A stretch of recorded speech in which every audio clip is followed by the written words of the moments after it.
मदीने की एक सुबह है। रमज़ान का चांद रुखसत हो चुका है। शव्वाल की पहली किरण उफुक पर बिखर रही है। गलियों में एक अनोखी नरमी है। हवा में इबादत शब के बाद की वो मीठी सुकून भरी खुशबू है, और सीनों में वो हल्का सा दर्द भी है जो हर मोमिन को रमज़ान की जुदाई पर होता है। रात भर आंसुओं में भीगी आंखें एक नए वलवले के साथ खुल रही हैं। ये खुशी महज एक त्यौहार की खुशी नहीं, ये उस बंदे की खुशी है जिसने एक पूरा महीना सिर्फ अपने रब के लिए प्यास सही, भूख सही, नफ्स को रोका, जबान को थामा, निगाह को झुकाया, दिल को साफ किया, और अब उसे इजाजत मिली है कि अल्लाह की रहमत पर मुस्कुरा सके। इस्लाम ने ईद को महज जश्न का दिन नहीं बनाया, उसे शुक्र का दिन बनाया, इबादत का दिन बनाया, पूरी उम्मत के दिल मिलने का दिन बनाया। जब रसूल अल्लाह सल्लल्लाहु अलैहि वसल्लम मदीना तशरीफ लाए तो लोग दो खास दिनों में खेल तमाशा करते थे। आप सल्लल्लाहु अलैहि वसल्लम ने दरियाफ्त फरमाया, ये दिन क्या है? उन्होंने कहा, ज़माने जाहिलियत से चले आ रहे हैं। नबी सल्लल्लाहु अलैहि वसल्लम ने फरमाया, अल्लाह ने तुम्हें इनसे बेहतर दो दिन अता फरमाए हैं, यौम नहर यानी कुर्बानी का दिन, और यौमुल फित्र यानी रोज़ा खोलने का दिन। ये महज कैलेंडर की एक तारीख का बदलना न था, ये अकीदे, शुक्र और इज्तिमाइयत की एक नई तरबियत थी। और ख़ुद कुरान ने ईद उल फित्र की असल रूह बयान की, ताकि तुम गिनती पूरी करो, अल्लाह की बड़ाई बयान करो और उसका शुक्र अदा करो। और ईद की असल रूह ये है कि ईद के दिन रोज़ा रखना ममनू है। ये दिन इबादत पूरी होने के बाद अल्लाह की अता करदा नेमत और खुशी के इजहार का दिन है। रमज़ान की रातें अब ख़त्म हो रही हैं, सहरी की ठंडी हवा चल रही है, मस्जिदों और गलियों में लोग अल्लाह की तकबीरें कह रहे हैं। नबी करीम सल्लल्लाहु अलैहि वसल्लम ईद के दिन बाहर तशरीफ़ लाते तो एक खूबसूरत यमनी चादर या जुब्बा ज़ेब-ए-तन फरमाते।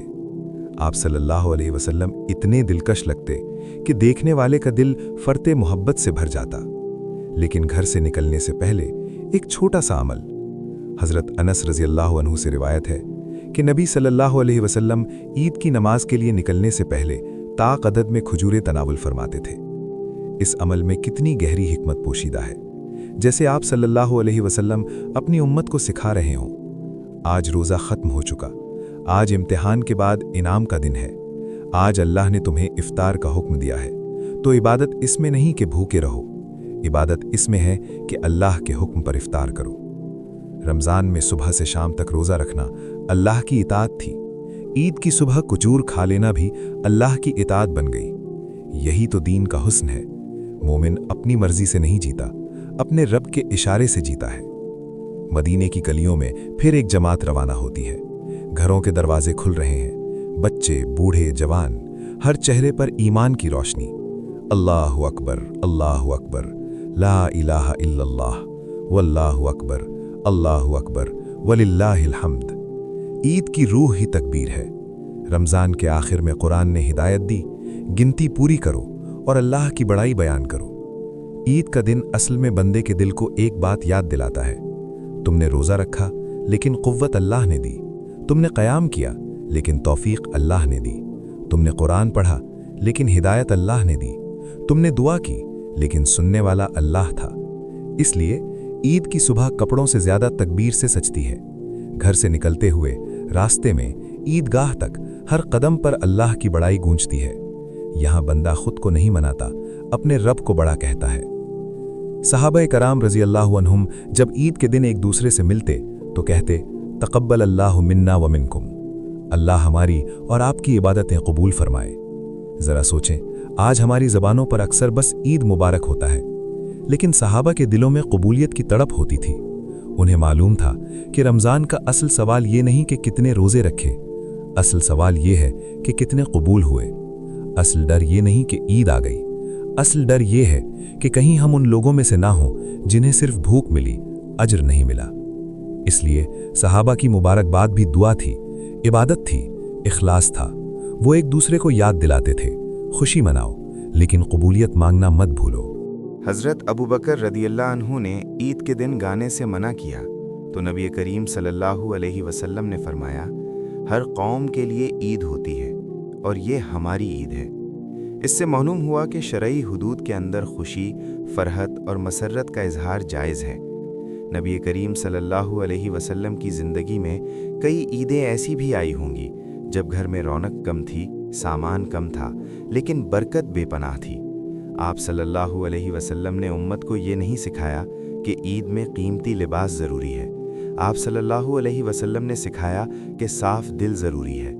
آپ صلی اللہ علیہ وسلم نے یہ نہیں سکھایا کہ عید کا مطلب بازاروں کو بھر دینا ہے۔ آپ صلی اللہ علیہ وسلم نے سکھایا کہ عید کا مطلب سجدوں کے بعد مسکرانا ہے۔ آپ صلی اللہ علیہ وسلم نے یہ نہیں سکھایا کہ صرف اپنے بچوں کو خوش کرو۔ آپ صلی اللہ علیہ وسلم نے سکھایا کہ امت کے کمزور اور مفلس لوگوں کو بھی اس خوشی میں شامل کرو۔ اسی لیے زکوٰۃ الفطر کا نظام رکھا گیا تاکہ عید کا دن غریب کے لیے بھی بھوک کا دن نہ رہے بلکہ عزت اور فرحت کا دن بنے۔ عید کا سچا حسن تب ہوتا ہے جب کسی کے گھر چولہا تمہاری وجہ سے جلے، جب کسی بچے کے ہونٹوں پر مسکراہٹ تمہاری وجہ سے آئے، جب کسی ٹوٹے ہوئے دل کو تمہاری ملاقات سے سکون ملے۔ کتنے گھر ہیں جہاں سال بھر خاموشی چھائی رہتی ہے، بھائی بھائی سے ناراض، رشتہ دار سے دور، دوست دلوں میں گلے لیے بیٹھے ہیں، لیکن عید آتی ہے اور دل کو پکارتی ہے، بس اب چھوڑ دو، جو ٹوٹ گیا اسے جوڑ دو، جو دور ہو گیا اسے بلا لو، جو روٹھ گیا اسے منا لو۔ کیوں؟ اس لیے کہ جب اللہ اپنے بندوں پر رحمتیں برساتا ہے تو بندہ بھی اللہ کی مخلوق پر نرمی بکھیرے۔ سچ یہ ہے کہ عید الفطر کی سب سے خوبصورت کہانی نئے کپڑوں کی نہیں، نئے دل کی کہانی ہے۔ یہ اس روح کی کہانی ہے جو رمضان میں تزکیے سے گزر کر نرم ہوئی، پھر عید کی پاکیزہ صبح اللہ کا نام لے کر مسکرائی۔ یہ اس نبی صلی اللہ علیہ وسلم کی کہانی ہے جنہوں نے ہمیں سکھایا کہ خوشی بھی عبادت بن سکتی ہے۔ یہ ان صحابہ کی کہانی ہے جنہوں نے دکھایا کہ عید کی سب سے گہری مبارکباد یہ ہے کہ اللہ تم سے قبول فرمائے۔ یہ ان گھروں کی کہانی ہے جہاں سامان کم تھا لیکن سکون زیادہ تھا۔ یہ ان بچوں کی کہانی ہے جنہوں نے اپنے والدین کے چہروں پر رمضان کے بعد والی روشنی دیکھی۔ یہ اس امت کی کہانی ہے جو ایک مہینے کی بندگی کے بعد ایک صبح ایک میدان میں جمع ہوتی ہے اور پوری دنیا کو بتاتی ہے ہماری خوشی کا مرکز اللہ ہے۔ اس لیے جب بھی عید الفطر آئے اسے بس ایک دن مت سمجھنا، اسے اپنی روح کا آئینہ سمجھنا۔ دیکھنا کہ رمضان نے تمہیں بدلا یا نہیں، دیکھنا کہ زبان میں نرمی آئی یا نہیں، دیکھنا کہ دل غریب کے لیے پگھلا یا نہیں، دیکھنا کہ آنکھ اللہ کے ذکر پر نم ہوتی ہے یا نہیں۔ اور پھر عید کی نماز میں جب امام تکبیر کہے تو صرف الفاظ نہ دہرانا، اپنے دل کو بھی کہنا، اللہ واقعی سب سے بڑا ہے، میرے کپڑوں سے بڑا، میرے غم سے بڑا، میری خوشی سے بڑا، میرے گناہوں سے بڑا، میری امیدوں سے بھی بڑا۔ تب شاید تم وہ عید چھو لو جو نبی کریم صلی اللہ علیہ وسلم نے اپنی امت کو سکھائی تھی، صاف، روشن، نرم، عبادت سے لبریز اور اللہ کی طرف لوٹنے والی۔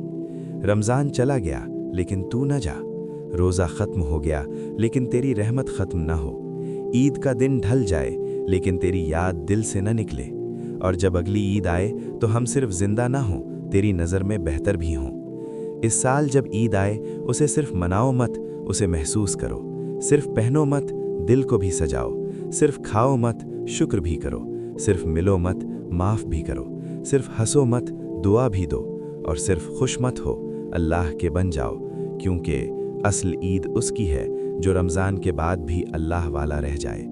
یہ ویڈیو ابھی کسی ایک شخص کو شیئر کریں جسے یہ پیغام پہنچنا چاہیے۔ یہ شیئر آپ کے لیے بھی صدقہ جاریہ ہے۔ کمنٹ میں لکھیں تقبل اللہ منا ومنکم، عید مبارک، جزاکم اللہ خیرہ۔ السلام علیکم ورحمۃ اللہ وبرکاتہ۔